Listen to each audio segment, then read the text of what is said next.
Join us in this RTS Comeback Era episode where we talk over and thank the new studio that we're recording with and rehash some of the best female comeback stories of all time. We also go back and forth on a few verbal comebacks that you can keep in your back pocket, and we pay homage to a really great artist, Jameson.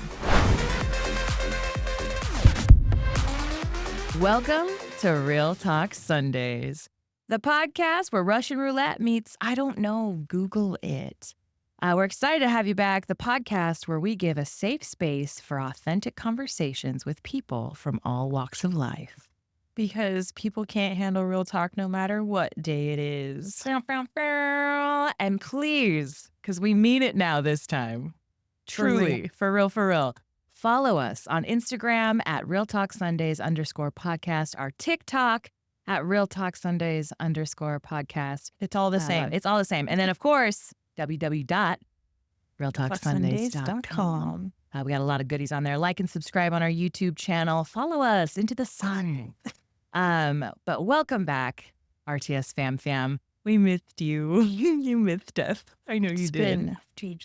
Don't count, man. 5 months. It's been a long time. And I know the episode before last episode, we were like, we're back. That was a lie. We lied to you. I'm sorry. We had a lot going on, okay, but we are back for real this time. And what makes it for real, Miss Valerie? Is because we're in a new studio. As you can tell, this is not my couch at my house. This is not my guest room. Can you hear us? It's not my mic. Okay? Yes.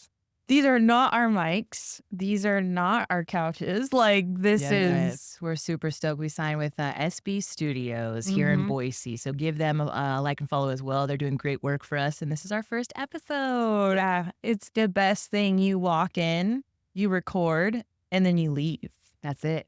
We've never done that before. We bootstrapped this whole thing, and just want to thank everybody's consistent bitching and moaning about how shitty our quality was, but also all of the love and support and the where the hell are you guys at, because it really encouraged us to keep digging. I was ready to throw the towel, I'll tell you that, for real. And I cried about it. This is a real talk. I cried. You did not. I did not. And then it took multiple people reaching out to you and me, and I'd be like, hey, so-and-so just texted, look. And you're like, yeah, cool. Yeah. And then once you started getting fucking texts, it was like, you know what? Maybe we should talk about this. That's just the real story, just so everyone knows. And then I filed our taxes. Yeah. I was like, we should really talk about this. But yeah, so in lieu of coming back, we have entitled this episode in our comeback era. We're going to be punny with it, but lo and behold, I don't have any comeback stories. I'm a cream pie kind of girl. So all that to say, we will be highlighting in this episode all of basically our comeback for a little bit here, and then the best female comebacks of all time. And then ultimately comebacks as far as just banter goes, our best verbal comebacks. If we have a little time for story time, I'm sure we can fit something in there. But ultimately, stay tuned for the end of this episode where we talk about our Real Talk Sundays, our RTS Artist and Song of the Week. We're going to highlight this really great artist, Jameson, JMSN, but pronounced Jameson.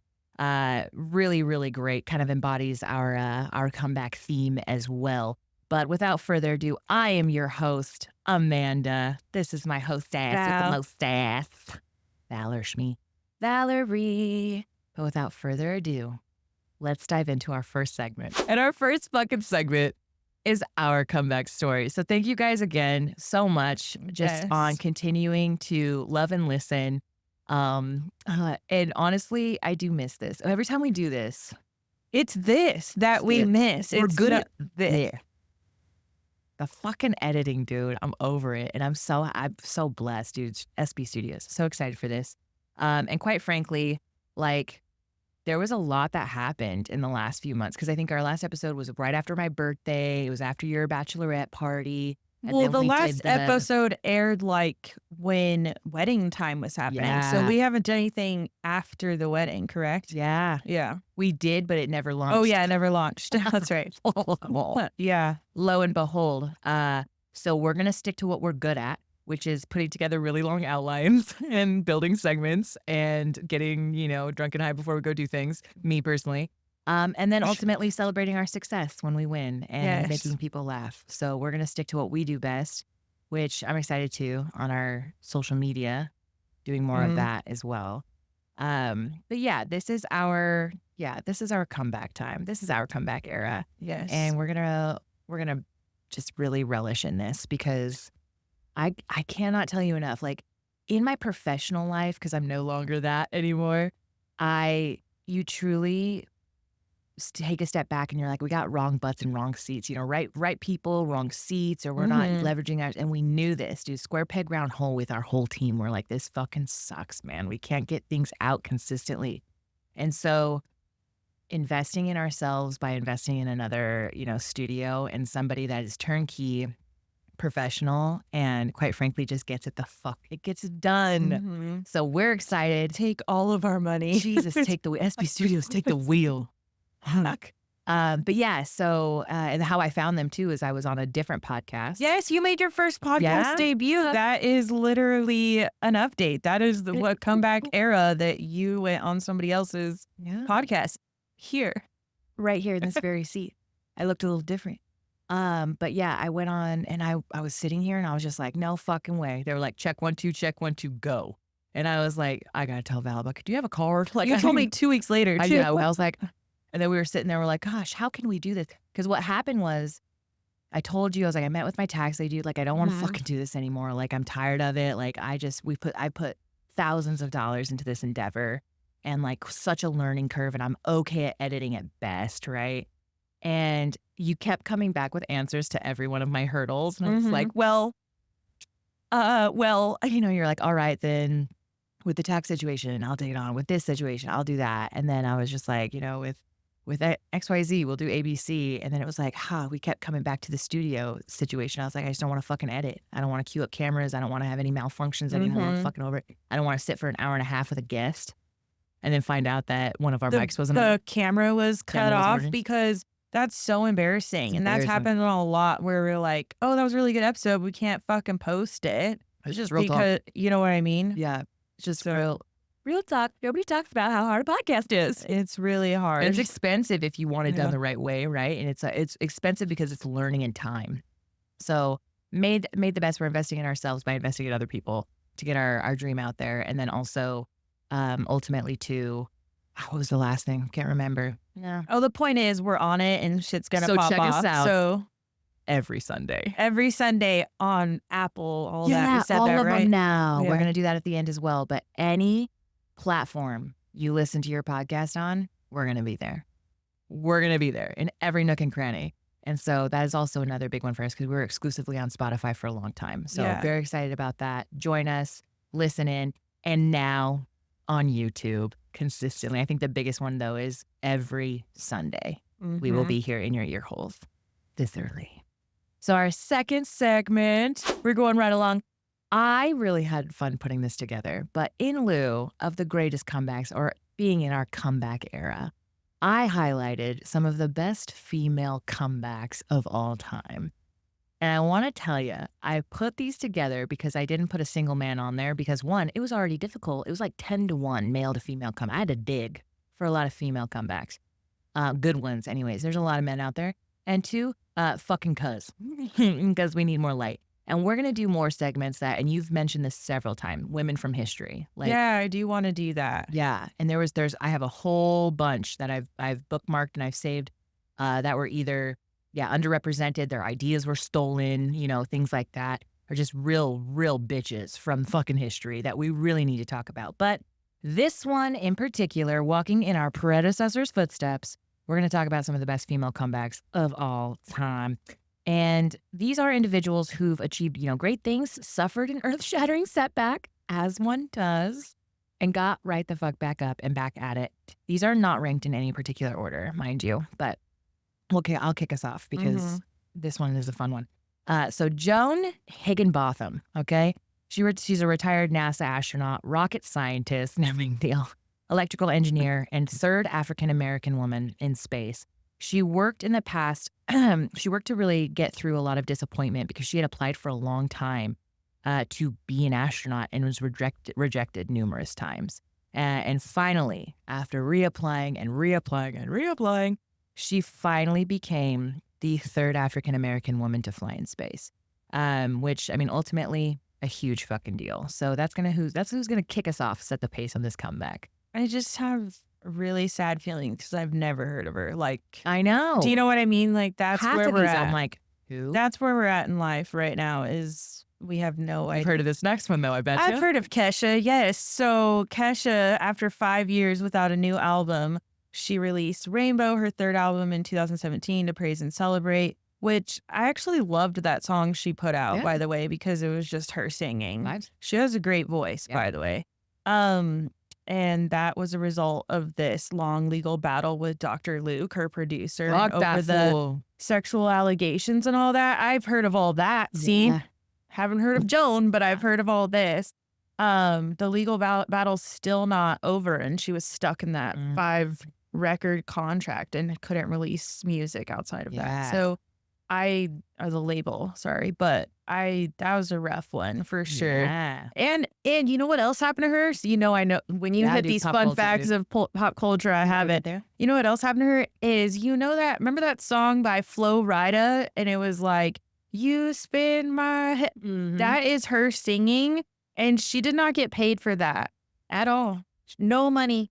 That was another part of her battle. She didn't get paid. A woman not getting compensated for her ideas. But I'm just telling you, that song was huge back then. Yeah. Like, pretty sure that's on Pitch Perfect too. Just saying. Kesha, we hear you. Sorry for that. Sorry, Kesh, but I'm way to come back, girl. But you still have money though, so I don't feel that bad for you. And you're white. You're fine. You're good. You're good. Moving right along. Yes, love me some Kesha. And I spelt it without the money sign because that's what she was getting rid of, is the money sign. Big deals. This next one, Whitney Wolfe Herd. Okay, she was the former co-founder and VP of marketing at Tinder. Oh, fucking Tinder. Okay, she left the company in 2014 after filing a sexual harassment claim against her, at the time, ex-boyfriend or boyfriend, right? And he's also the co-founder of Tinder. Big fucking deal. Big fucking no-no, right? Fucking shocker. That doesn't shock me. Won the settlement, which, yay, girl, get you some. But also took that money and went and founded Bumble. Now, I looked at how much Tinder is worth. Okay, it's still the #1 dating app. Why are we calling it number one fucking app out there still? I mean, still worth plenty of pretty billions, okay? But this app itself, Bumble, is valued at $1 billion, and she is now at a network. $1 billion? Yeah, billion, and a net worth of $230 million. So, Chelsea and Sam met on Bumble. That's what's up, dude. I haven't tried Bumble. You know what's crazy? I haven't tried Bumble. Yeah, because you're not looking for a relationship. It's more geared. They switched it so that it's more geared for a relationship compared to Tinder is fucking. Yeah, very women driven. I'm actually not on Tinder anymore either. I remember I was here when Tinder was invented. It's how I met your dad. And your dad's dad. So anyway, all of this to say, I got off Tinder because it's trash heap, dude. Remember how we were on Tinder? Do you remember this time in at my parents' old house, and we were like, I was on the floor and you're on the couch, and you're on Tinder just fucking working, and I'm like, but then I really was too scared, to follow through on any of them. Of them because it's scary out there. That cool. Yeah. No, you're very proud. I wasn't meant for that. True that. I really wasn't.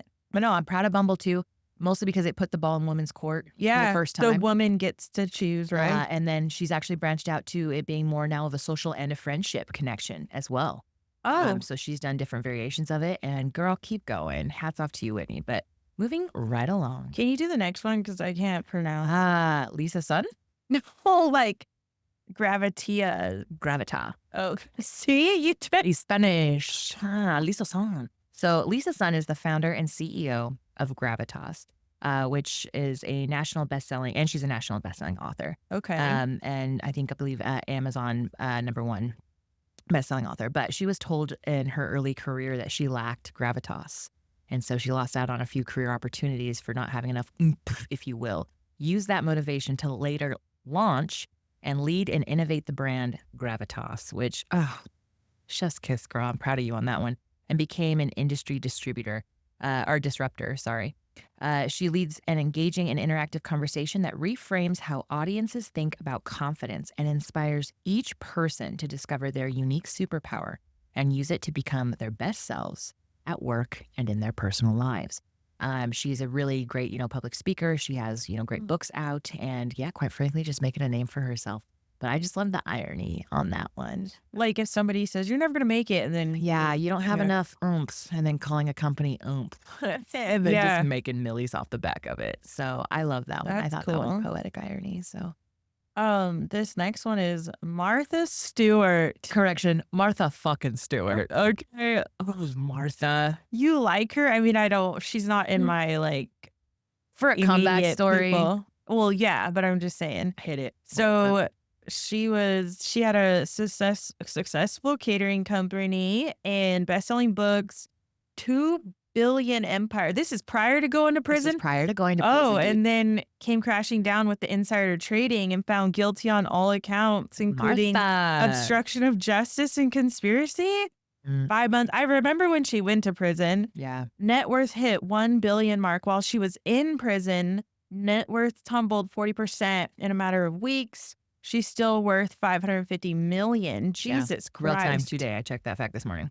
And when she got out, she made her company profitable again. She even had a show with Snoop Dogg. Well, yeah, that's how I know her. And this is the thing, my best part about Snoop Dogg. That fool's got his dick in everything. Everything. Talk about a million ways to make $1 rather than one way to make He was the face of the Olympics. Which he's not. We're not talking about Snoop Dogg. We're talking about women. Good job. And then the fun fact is that she was unable to serve as CEO or director of a public company for 5 years. That was her punishment after prison. Yeah. She also still doesn't own her current company because of that. But all this to say, which is ironic. When you say insider trading, you have to educate me. When you say insider trading, no, I know that you are predicting, someone's telling you what the stocks are going to do and you put your money in that stock. Yeah, you get the secrets before they come out. And, basically you're privy to information prior to it being public. So therefore you're able to have a competitive advantage and make a lot of fucking money. I will ask though, is 5 months standards to serve prison time? Or like if I did insider trading, would it be like years? And I mean, I know you're not a judge. 5 years. Oh, 5 years. Sorry. I was like 5 months. Fuck. Oh, was it 5 months or 5? Fuck, I don't know. What did I write?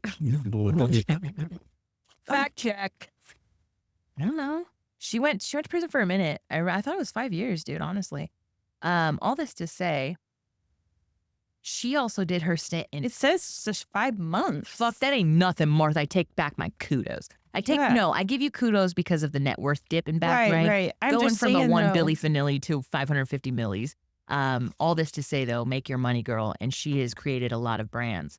But we're talking 5 months in federal prison, okay? If you think she shared a cell. No, she didn't. She had her entire separate ward. She probably had a fucking vanity to do her makeup. You can say the next one. I'll just comment on her. Yeah. Okay, so I think this one, arguably, one of the best ones on the list, right? Mm-hmm. Simone Biles.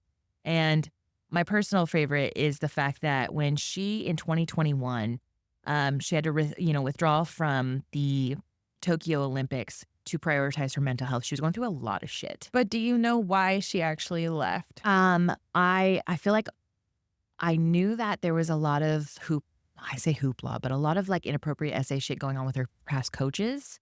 Well, yeah, that was the whole scandal and stuff, and she hadn't totally dealt with that. She hadn't had therapy consistently to deal with that. But the reason she left the Tokyo Olympics, I watched the documentary, this is why I have these facts, is because she was there and they call them the twisties. She was getting the twisties. So the gymnastics call that when you are going to go do your routine and let's say you're on the bars and you're flipping around and you lose where you're going. Yeah. But it's not a physical thing, it's a mental thing. So they call it the twisties, like, shit, I'm really having the twisties today. Like when they're practicing, it's normal. But when you're at the Olympics and you're having the twisties, you're going to fall and break your neck or you're going to injure yourself life-threatening. And so she made the conscious choice to say, I am not mentally okay. I'm not willing to risk my life for this. But none of the media understood that. They just said, oh, she left due to mental health. Yeah. It's not like that. So she had all those things on the side, but it was because it was not safe. And that's what nobody understands. But watching the documentary, I think you should really watch it. I could do a whole talk about it. It was so good. I was like crying. I was happy for her. Never followed her before that. You know what I mean? Like on the Olympics, I did to watch gymnastics, and that was the best part too. So she came back to current year, this Olympics, and is the most decorated gymnast in Olympic history since, like, I think the 70s. What was it? What did I put? Since, in the last 70 years. Sorry, not even the 70s. But she came back to be the most decorated gymnast with 11 Olympic medals, 30 world championship medals, and she's only 27. But that puts her at one of the oldest female gymnasts. She was the oldest one there, which is crazy. 27. Yeah, and you're the old Betty there, which is nutty. But for the U.S. in the last 70 years. But her comeback strategy was strictly like think less about gymnastics, and more about yourself, which has been great. And she still does counseling every week, and she was doing all twice a week and stuff. Like, huge advocate. Great for an athlete too. But talk about a comeback, quite frankly. And there was a whole, the whole thing on, I think on socials, it was about her husband, which I respectfully, I don't fucking know his name, nor do I care to remember it. I don't know his name. I watched the whole documentary and I don't know his name. Mr. Simone Biles. Yeah. He got a lot of flack from basically saying that he was the one that she reached for and he settled, essentially, in lesser words. Good joke, man. And everyone came at him hard. And the thing is, she doubled down and stood by his ass and being like, he did not even know. They're married. They're in love. But he talked out his asshole on a podcast just about yeah, man, she comes, I was like, who? Bitch, shut up. Sit down. Know your place. And go get your wife a sandwich. Yeah, I don't. He's a football player. So the fact, anyways, moving on.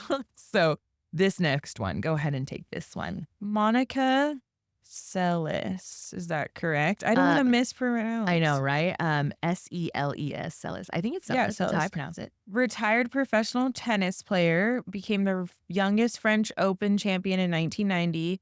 The following year, she was ranked the first-ranked tennis player in the world, destined to be one of the greatest players of all time.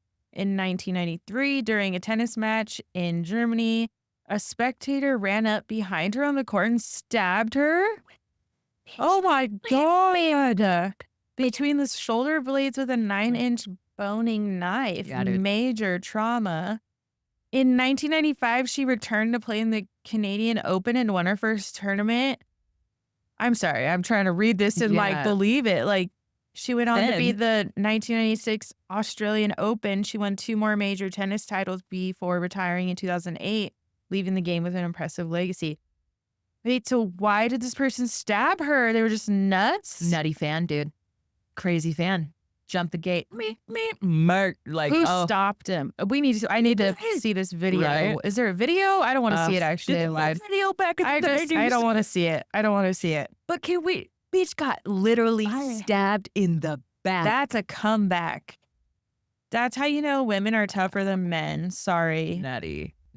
Don't get me wrong. Okay, so it's hard because digging through a lot of the athletic comebacks, there's so many, again, 10-to-1 male athletes, to female athlete comeback story. And there is a lot of comebacks talking about, specifically, it was a lot of female soccer players, injuries, They didn't get stabbed, though. They didn't get fucking stabbed in the back. It's different than me rolling my ankle. Or what was it? The guy who shot, he was on the 49ers team, just got fucking shot. Oh, yeah, I kind of remember that. So that shit happens. Absolutely, it does. But that shit's loco. I could never go on the tennis court again. I'm sorry, you're not catching me on the tennis court so someone can come stab me again. That's the thing is staying home. The physical. Okay, I took a 9-inch boning blade in the back. That's fine. But the mental. I'm at home. Where the fuck are you gonna be? You got Netflix now. You got Hulu. She didn't have that though. We can serve receiving nothing. That's mental, bro. And so that again goes to just double down on the mental strength on this one. The next one. Babe Didrikson Zaharas, master of several sports, right? But she chose to be a pro golfer. And she was actually the founding member of the Ladies Professional Golf Association. So a real OG here back in the 50s. She survived colon cancer in 1953. Oh. Came back, won 5 titles. Wow. Okay. In the 50s? Hold my club. Survived cancer in the 50s? Yeah. I did put a few honorable mentions in here, as you can see. mostly because I didn't list these because one, I either didn't give a shit, I don't align with them and kind of like where they are in their career. There's a lot of actresses as well, actors. I don't think we need to mention them, honestly. But yeah, it was just, my favorite one, Jennifer Coolidge. She's definitely come Oh, quite a few ways. yeah. She's amazing. I love her. She's hilarious. And she's actually really good with money. So I like that for her. But yeah, I put a few other, and I was like, we can't run away from the pun. And I actually argued with B on this when he was giving me the music information. And I was like, oh, I put honorable mention as Kim Kardashian. And he was like, abso-fucking-lutely not. And I was like, that is the epitome. One, absolutely writing a Parks and Rec reference. That is the epitome of a comeback story. And two, that bitch is talk about being worth billions right now. She's built in an empire and her entire family came too. So credit where credit is due, even though. But yeah, Britney Spears, Oprah Winfrey. But what did Winona she Ryder. come back from? A sex tape? She came, yeah, dude, that is a career ender. Let me tell you. She was like slowly on her rise, decorating closets and shit. I guess. Yada, yeah. yada, yada. But that shit'll send you home. Ironically, to find out, literally, I think it was like, I don't know, a year ago, she was the one who orchestrated that whole fucking thing. That's what I'm bro. saying. So it's not a comeback. It's a staged comeback, and quite frankly, get your money, bitch. Get your money. But you can't be talking about this. I'm trying to get Skims, dude. We got to be a little bit smarter. I don't know. Well, I want Skims just because you don't want Skims. I want Skims. I think I'll just use other partnerships to purchase Skims. I don't know, dude. They give me the ick, bro. It's just what it is. A lot of people do, though. You give me the ick that you're saying this right now when I'm trying to get Skims. Sorry. You're selfish. Anyways, thank you for joining. That was honestly, told you it was going to go quickly, but yeah. I love that. And there was a lot of other comeback stories for, again, athletes and people that, who the fuck is this? Who's this? The number one, though, was the tennis player who got stabbed in the back and came back and won some shit. That was like the best story. That's wild. Going right along into our next segment, please. What's the title of our next segment? Hilarious comebacks deemed worthy of an entire segment. Abso-fucking-lutely. These are verbal comebacks that I found. Yeah. All over the internet. A mix between Instagram, TikTok, Reddit, and my brain. Okay. Oh, you made some up. These are ones that I have found throughout my life or that I've heard and that I had saved on my TikTok. And then to round it all out, we're going to go back and forth on the international ones. These are ones in different languages. But I put them in order of least petty to then most petty. Okay. Because comebacks, especially right now, and being a woman right now, you have to have shit in your back pocket. Because my biggest thing is I'm a processor and I'll go home and I'll be like, I fucking should have said that. But me too. I don't have any comebacks. Like if someone's saying something mean or even if they're trying to be funny, I don't have it. So let's memorize one. Put it in your back pocket. Okay. You bitches listening, as also men as well. There's some good ones in here. I highly recommend take them home. Okay. But all this to say, how are we doing this? Like we're gonna just gonna bounce, dude. Defensiveness is rooted in insecurity. Okay. So if you truly want to take the higher road, you gotta be real with yourself on this one. And if someone is talking shit to you, you gotta be real with yourself. Please understand this. And I do not condone bullying. Okay. I do not.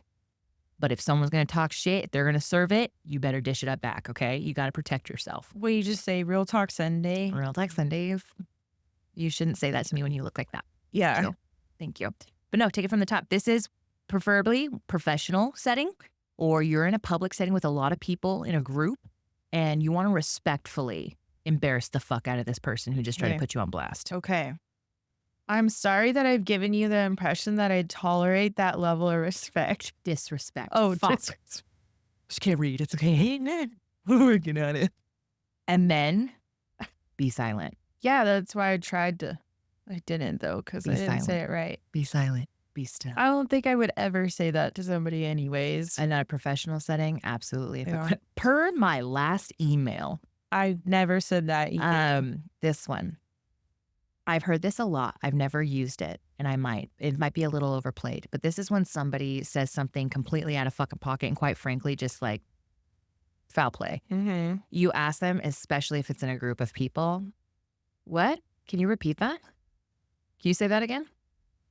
And it's going to ask them to reiterate something that they pulled out of their fucking ass. I'm confused. Can you explain that to me? And it's going to ask them to spew that back out. Now in a public setting, acknowledge that they're the fucking asshole. And then you have one or two avenues after they explain it. That's what I thought you said. Or, oh, okay. And let the room judge that. So it's a great way to take a high road, but also make them put their thumb in their mouth. I love this one. A high status reframe. Go for it. Calm and composed for 10 seconds of silence. You straight up make them sit in fucking silence. Do you know how many And people? I feel like you would do that in a relationship. I do that. My therapist calls it stonewalling. I call it a comeback. Whatever. And also with too, those eyes too. yeah, I fucking fit. Yeah, that's exactly what you do. I've seen it. And people hate silence for one. They hate uncomfortable silence. They would rather claw out of their fucking skin. But specifically, when you're in a group of people, if you can leverage that awkward silence to their, to your benefit, but they're just, quite frankly, putting them on blast, silence. And it behooves you because you don't have to remember anything. And you just sit there and look at them or throw in one of these. I could never. Oh my God. Yeah, cut them. I should record that so that I can give it to your therapist. This is exactly what she does. She's not even real in her therapy. This is the bitch she is. Yeah. She's lying to you. For all of you who are listening and didn't see me, do a head to toe, just a scan, a complete head to toe scan while you're in silence and just eat them up. And possibly And then it says chuckle. walk away. Yeah, chuckle, walk away. Or give a little, and walk away. Eat them up. Psychological warfare on that one. This one was good. This one came up a lot. Damn. I guess what everyone says about you is true. And then peace. These are like low blows if you're really into it. Like, is this someone we know or is this someone we don't know? It gets worse. Keep going. Gets worse, gets better. I don't know. What a weird thing to say out loud. We call those inside brain thoughts. Intrusive thoughts stay inside. And the next one is don't be bitter, be better. Or my personal favorite, are you okay? Ooh. I've taught my kids that one. Are you okay? You need a hug, man? Mm-hmm. All right. Walk away. Or this one, I refuse to argue with someone that I have to educate first. The next one is, do I know you? And that takes me all the way back to that book that you read. Or that book. It was like we talked about the woman finding out that her boyfriend was cheating on her with the other girl. And she walked by and she was like, hey. And she ignored her. And then she's like, do I know you? That, if I ever hear that sentence, that is exactly what I think about. Oh my God, that haunted her for decades. Well, that is haunting. Do I know you? Yeah. Oh, especially when they do. The one that I really enjoy and that I've also taught, and my daughter delivers this one. If someone says something completely out of pocket, you're like, okay, thank you. Mm-hmm. And she does that so good. But personally, when she goes to ask people if they want to play with her at the playground and they're like, nah. And she's like, okay, thank you. Oh, and she just bounces taught out. her so well. I'm like, damn, girl, I'm going to write that one down. That's a good one. I would die. Oh my goodness. And then it says, revert to gentle parenting talk. Let me get a gentle parenting voice. I would hit you, but that would be animal abuse. It's kind of how you Or I'm against animal. Fuck, I can't read. I'm a dog. I don't hit animals. I'm against animal abuse. No, the revert to gentle parenting talk is very similar to how you speak to your clientele. Is that something that we should do? What do you think you should do next? Why don't let's stop and let's think about that for a second and just gentle parent your ass. I do this to my father occasionally. It works like a charm, honestly. This one's my personal favorite because I thought of it in the shower one time. I don't speak cunt. I just serve it. Oh, where did you find that? In my brain, in the back parts. Yeah. In the back part. I don't like to see where I use it often. I refuse to climb up your ego only to jump down to your IQ level. Facts. This is another one too. Instead of that, these are a handful taking us into toxicity here. Your mom, that's my favorite. Chill. Oh my God. Or you can even go straight into narcissism if you want to play it. Bro, chill. You're getting wild right now. Bring it down. You're crazy. Are you good, Like, dude? you're crazy. Just gas, no break. Come on. And then it gets really, really good. This one's my personal favorite, and this goes to a very specific, hyper-focused demographic, specifically the women. Mhm. I hope that you get everything you voted for.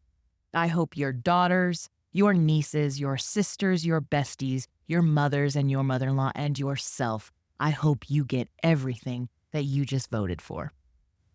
So that's my petty one. But that's like hate. Hate, I would say it's more of a retort. A retort. But all this to say, moving into the best comebacks internationally. And these were also considered insults, but I couldn't leave them out, dude. I couldn't leave them out. They were too good. This is something that was on TikTok and it had me busting up every fucking time. It's from a creator. His name is Hayoi. Hayoi. Haiyoe. And he has it on the top of his little segments bar. He's got a 3-part series on this one. But we'll go back and forth on this one. So say the country, basically where it's from, and then the actual insult. English. I hope you win the lottery and then lose the ticket, or you lose your ticket. That's the worst one. I think it is the worst one. You could say a bunch of things to me. Those are words. That's like losing $1 million, bro. Like Millions. Plural. Millions. Oh, change your life money. But I hope you use that ticket. I'm gonna say that one day, I think. Mm-hmm. Especially if you're really hurt. If they Yeah. really hurt you. Because what if it actually happened? I I'm not manifested gonna it. allow people to hurt me that far. You know what I Yeah. mean? But I will use that. And it's also classy because there's no cussing. Yeah. So good for you. It fits you. Oh my God. This is this is Hungarian. May you run into a forest of dicks with your mouth open. They get better, dude. They get better. Amanda's like, what's the problem with that one? What's the name of that forest? Is it a national forest or a state forest? I have a state forest pass. Dick forest. The next one is Lebanese. Well, I wish it would rain dicks so I can spread your mom's pussy on the balcony. Did I read that? Bro, they're so rancid. You know what's crazy is the fucking the Serbians have the worst ones. This one, I'll say this one's from the Afrikaans. Okay. This one's really bad. Well, your mother wasn't fucked. Your dad just shit in her cunt. And that one had my jaw dropped. Like, another one from the Afrikaans. I wish your hands were turned into fishing hooks and you got an itch on your balls. Where do they come up with this? And that's the thing too, when you look at the translation, it's like, oh, it's so good. They're nasty with it. Oh, Serbian, I will fuck the whole front row of your funeral. I pocket that one. That one I will put in the back of my pocket. Yeah, absolutely. Think about it. That's your family. Think about it. That's toxic. That's crazy. This one, Australian. May your ears turn into assholes and shit on your shoulders. See, like, that doesn't surprise me. Australians, it's like, we know some Australians. That may your ears turn into assholes and you shit on your shoulders. There you go. You should have said it like that from the beginning. This one. You want to do it? Or they're No, go both for it. the... Northern Norwegian. Yeah. Yeah. Do you understand what I'm saying? Or do I have to write it on my dick and fuck you? Jesus Christ. I'm telling you, these are rotten. Northern Norwegian. Fuck off, or I'll grab your ass and pull it over your head so that you'll be sitting there in darkness talking shit to yourself. I don't know. This Spanish. Get fucked by a swordfish. God, that sounds terrible. If you're in desperate need of a comeback, or if you have a really good comeback, please DM us, specifically on Instagram, because I checked We out a could little put one bit of more. those things where it's like, say What's your favorite comeback and they answer. I sorted through hundreds. Dude, there's so many. Reddit was littered with them, but also TikTok had a bunch. But there's a lot. There was a lot, and there were hyper-specific situations. If someone says this to you, you come back. That's what I was going to say. Is this people we know? Is this Yeah. people that like are on the street? Take your pick, dude. But anyways, you need to pocket that. Ultimately, though, make sure you have a comeback in today's world. You need to keep yourself psychologically safe. Kayla just said something that pissed me off. I hope you win the lottery and lose your ticket. That's not to your wife. That's your God. That's fucked up, babe. Oh, that's fucked up because that's our money. That's our life. All this to say, you need to have comebacks in your pocket. You need to speak up for yourself, validate yourself, because I won't have one more time in my life where I get home and I'm like, fuck, I should have said that to them. I really wish I would have said that. Or I wish I would have said nothing at all. I let myself get too frazzled. I find myself not having that problem in real life, but at work, I'll think of something later and I'll be pissed off about it. But in real life, I feel like I just say whatever I'm thinking. Yeah. It depends on my environment. Your favorite? Okay. You're like, okay. Yeah. or you're, what do you mean? I was just, okay. Or I was just kidding. You're just like, cool. But yeah. At least you know I'm not lying to you. You're never. I'm never lying to you. You're not. And a lot of the other people, like, you genuinely don't give a shit enough about them to lie. Yeah. So, like, you just, okay. What? Like, no, I don't know you enough. So, but no, I don't think you don't surround yourself with that kind of environment. Yeah. For real. But I don't think I either. I don't have too much toxicity in my life. You lie sometimes. I do lie. Yeah. This isn't the Delulu episode or segment yet. And this also isn't my therapy. So I don't have enjoying and hopping in and closing out our little sesh here. We have a wonderful artist and song of the week. This song is called Soft Spot. This artist is called Jameson. Again, JMSN, pronounced Jameson. And it's actually off of the album Soft Spot. And his real name, aka Christian Brishaj. Brishaj, I don't know. Berishaj. And he also has aka Pearl as well. He created Pearl to have another musical outlet. But this guy, I call him a comeback artist because he's cited by like Whitney Houston, Prince, Phil Collins, Fiona Apple, Radio, Hit Trust, and Boys Noise.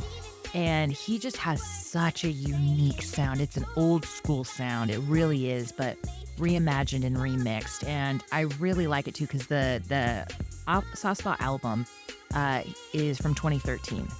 So recognition from an album from a year ago that is just now getting heavy traction because it's a sound clip on TikTok that's really starting to put him on the map. Well deserved, dude.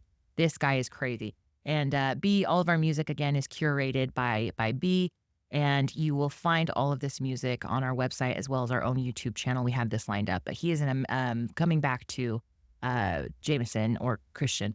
He's an American singer-songwriter. He is a multi-instrumentalist, a record producer. He directs all of his own music videos. I encourage you to go watch some because they are fucking funky. Like, they're different. One of them, I was like, okay, I didn't like that as much as I thought I would. But the sound, dude, no one of these songs sounds the same. You can listen to 3 of his sounds. It sounds like from 3 different artists. It is crazy how multifaceted he is. He's been making music since really 25, but since 2012. He had a band back in the day in 25 called Love Arcade, but then started his own record label, White Room Records, and really to establish freedom and to be what you want, which when you look at his creativity, that is what he embodies. It is freedom of expression and fluidity. Okay. It really makes you take that on. And the sound is just really great. He has also produced rap albums in the past, from Absol. And his influences are, he used to do a lot of alternative like R&B, but his influences are pop, rock, electro pop, dark emotional themes over melancholic melodies and beats. So he's got this just unique sound. And I highly encourage you to listen to Soft Spot the entire way through because it's really great. And again, go on that album trip, see what you like. But he actually is performing in Las Vegas Saturday, December 7th at the Swan Dive in downtown Las Vegas in the Arts District. And he's also on Spotify, Apple, YouTube, Tidal, and Deezer. And then he has, of course, his own website, JMSN.com. So again, if you're interested in all of the music that is curated by my children's father, my baby daddy, B, as we call him, he still curates all these footnotes on the artists as well. And all of our music is, we have it on our website again, and of course, all of our YouTube I have it linked by episode, each one by episode. So you can literally just hit play on the playlist and go through because it jumps genres. It's really great. But all this, and in closing, thank you for joining us for our little comeback era. I'm very excited to actually stick this out and continue to do this with my best foot forward because I don't. Pinky promise? Pinky promise.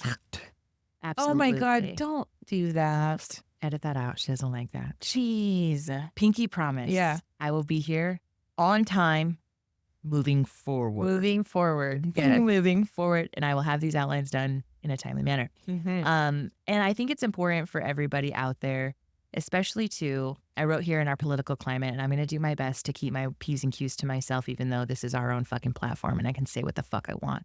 But I've already put enough energy into what's going on politically. Mm-hmm. And for right now, as a woman and as somebody who has a daughter and somebody who is an active community member, I truly did resonate. I know Kamala, I know a lot of people who listen are not, Harris fans. I totally get that. But she had made a quote, "It is not time to throw up our hands. It's time to roll up our sleeves." Mm-hmm. And for women, by women, and I even told you, I was like, it's the 100th anniversary of women's suffrage. Like, fuck. All this to say, I know it feels like a setback, but it quite frankly is a comeback because we have had the most power we've ever had. And I do feel that we are shaking shit up and that there's the fear of God and a lot of, unfortunately, a lot of men in power fear the power of a woman. And that's unfortunate, but it's coming. And we are getting louder. We're getting more grounded. And we just have a lot more power, money, business to our names. And I know there's this undertone of we don't need a man, which, sure, okay. I love men. Men are the coolest. Do we need them? Not anymore, honey. You got your house. You got your cards. Like, you know what I'm saying? We can do it without them. But in your career, in your personal life, in anything that you're doing, you can make a comeback at any time in your life. Yes. You can reinvent yourself. You're not stuck. Mm-hmm. You are not stuck in that narrative. And I put like this note too, because I was reading a few blogs on just like the real keys to coming back or what a comeback looks like. And the key to coming back after a life-changing setback is developing resilience. And you do that by accepting the situation, learning from the experience, and actively creating a plan to move forward. And now you need to do this while you maintain a growth mindset, okay? And you still need to accommodate challenges, but you need to reframe those challenges as opportunities. And you need to learn to grow. And this includes, allowing yourself time to process those emotions. Even if you got to step back from the fucking Olympics and take 2 years, you got to process it. You have to seek support. You have to focus on the small, consistent, achievable goals. You got to surround yourself with people who give a shit about you and really, really acknowledge that process. But don't try to ignore or suppress those feelings because, girl, you're going to wonder why you're spinning your wheels and you need to really open yourself and allow yourself to grieve, to feel frustrated, but don't dwell on that. Give yourself the adequate time to feel. Reflect and learn. And then there's, of course, a lot of just step-by-step ways to generate your own comeback story. So for Real Talk Sundays, this is our comeback. Stay tuned. Stay tuned for every Sunday.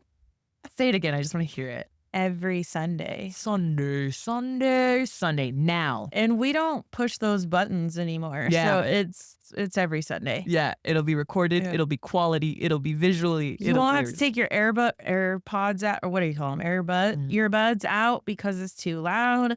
You won't have to turn your volume all the way up because it's too low. And we're going to be on every platform: Spotify, YouTube, iHeartRadio, Apple, anywhere you get your podcasts. We will be in your ear holes. And follow us on Instagram and TikTok, Real Talk Sundays _podcast. And of course, too, we love your guys' feedback, DMs, text messages. We read all of them. Like, we really do. And honestly, it keeps us going. So if you guys want to submit any sort of ideas or any feedback or what your favorite comeback is, you can go to our website or just DM us on either platform. But like and subscribe to our YouTube channel because we're on that now. You're welcome and thank you. But we are out until next Sunday.